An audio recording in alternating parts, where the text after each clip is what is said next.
आता हा चोर पुढल्या 4 महिन्यात जेलमध्ये गेल्याशिवाय राहणार नाही. महाराष्ट्रामध्ये आपलं सरकार आहे, दिल्लीमध्ये आपलं सरकार आहे आणि त्याचा हा प्रत्येक घोटाळा हा अब्दुल सत्तार किमान 12 ते 15 वर्ष जेलमध्ये राहील. एवढे मोठे घोटाळे.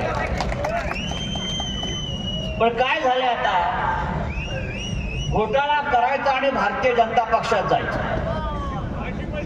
घोटाळा करने को जाने का भारतीय जनता पार्टी. एक नवीन नारा आलेला आहे, नवीन नारा, नवीन घोषणा. भ्रष्टाचाराचा एकच नारा, तुरुंगापेक्षा भाजप बरा.